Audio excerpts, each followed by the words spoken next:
தந்தை மகன் அப்படின்னு சொன்னாலே எங்களுக்கு வந்து எம்டன் மகன் தான் ஞாபகத்துக்கு வரும்.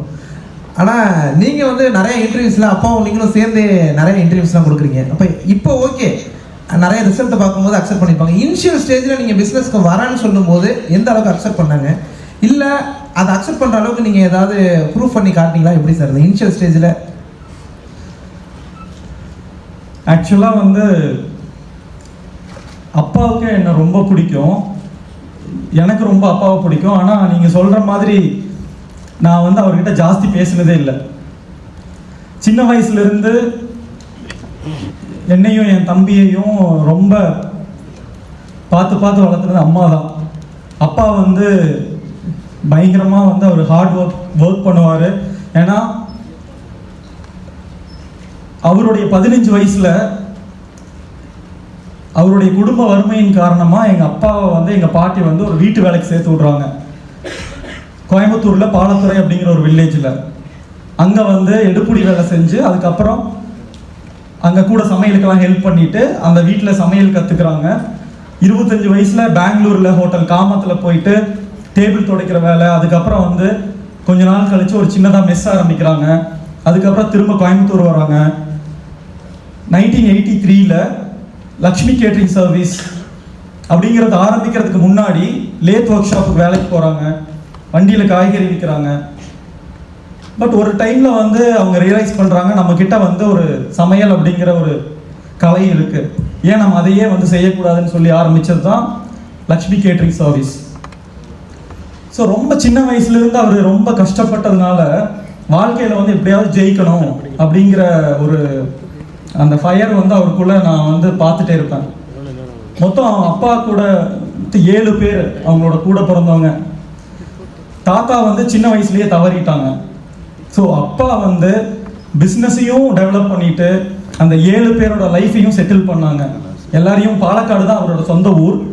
கோயம்புத்தூருக்கு எல்லாரையும் கூப்பிட்டு வந்து மாதம்பட்டியில் ஒரு எல்லாருக்கும் கல்யாணம் பண்ணி வச்சு அவங்களுக்கு ஒரு பிஸ்னஸ் செட் பண்ணி வச்சு எல்லாத்தையும் எங்கள் தாத்தாவோட ஸ்தானத்துலேருந்து அப்பா தான் வந்து எல்லாத்தையும் பண்ணாங்க. ஸோ அவருடைய அந்த ஆரம்ப காலம் பார்த்தீங்கன்னா உங்களுக்கு தெரியும், ஒரு பிஸ்னஸை ரன் பண்ணுறது வந்து அவ்வளோ ஈஸியான விஷயம் இல்லை. எவ்வளோ எஃபோர்ட் போடணும், எவ்வளோ டைம் ஸ்பெண்ட் பண்ணணும் அப்படின்னு தெரியும். ஸோ அந்த காலகட்டத்தில் இன்றைக்கெல்லாம் டெக்னாலஜி இருக்குது, அந்த காலகட்டத்தில் வந்து எந்த டெக்னாலஜியுமே இல்லை. ஸோ அவர் வந்து ஒரு மாதம்பட்டியை விட்டு கிளம்பி ஒரு முகூர்த்த டைமில் வெளியே போனாங்கன்னா திரும்பி வர்றதுக்கு 15 நாள் ஆகும்.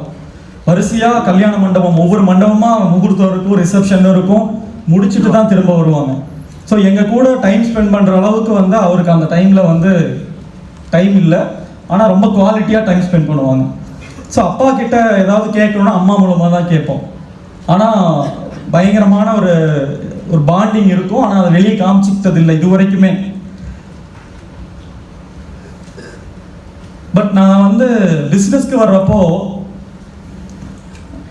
அவர் வந்து எனக்கு ஒரு குருவாக இருந்து எல்லாத்தையும் ரெசிபியை சொல்லி கொடுத்தாரு.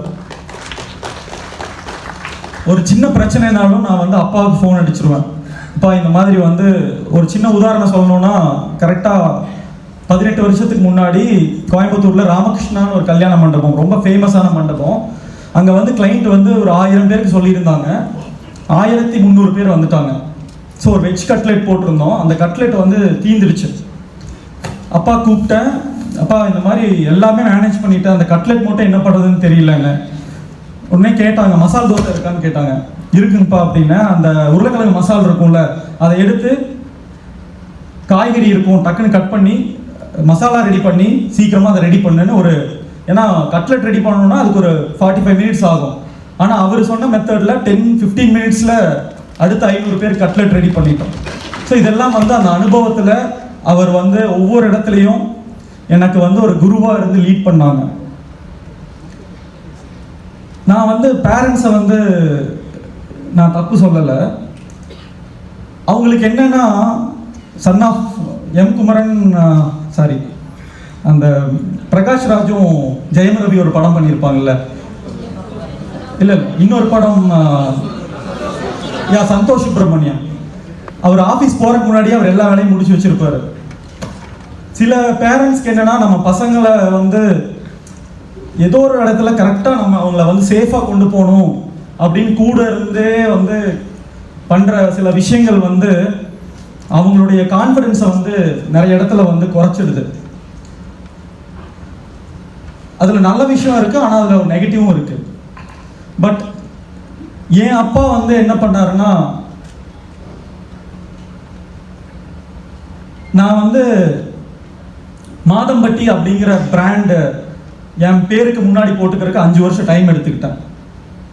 எதுக்காகன்னா, நான் வந்து ஒரு அந்த மாதம்பட்டி தங்கவேலுடைய பையன் அப்படிங்கிறதுனால நான் அந்த பேரை போட்டுக்க கூடாது.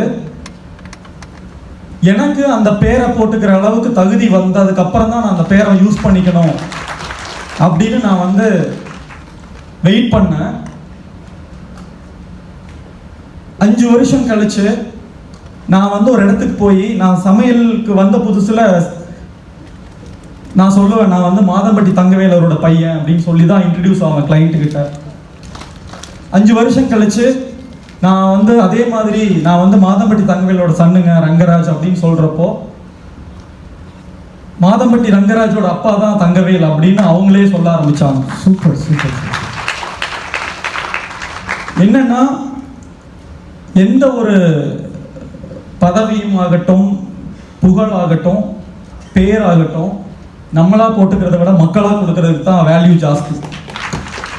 அதுக்கு உண்டான தகுதியை வளர்த்துக்கிறது மட்டும்தான் நம்ம ஃபோக்கஸ் பண்ணணுமே தவிர, அந்த பேரை போட்டுக்கணும் அப்படிங்கிறத வந்து நம்ம ஃபோக்கஸ் பண்ணோம்னா நம்ம வந்து அதை ரீச் பண்ண முடியாது.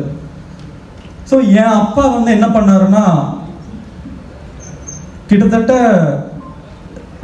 42 வருஷ ஃபேமிலி பிஸ்னஸ். நான் வந்து 2002 ஃபேமிலி பிஸ்னஸ்க்கு வந்தேன்.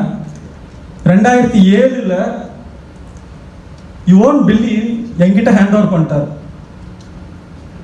சுத்த அளவுக்கு நம்பிக்கை, நீ செய், நான் கூட பின்னாடி நிற்கிறேன், உனக்கு என்ன பிரச்சனை வந்தாலும் நான் கைட் பண்றேன்.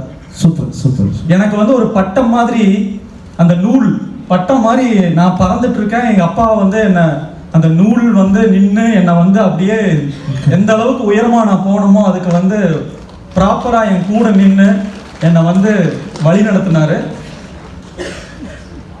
நானும் வந்து சில விஷயங்கள் கிளைண்ட் முன்னாடியே நாங்கள் 2 பேரும் ஆர்கியூ பண்ணிக்குவோம்.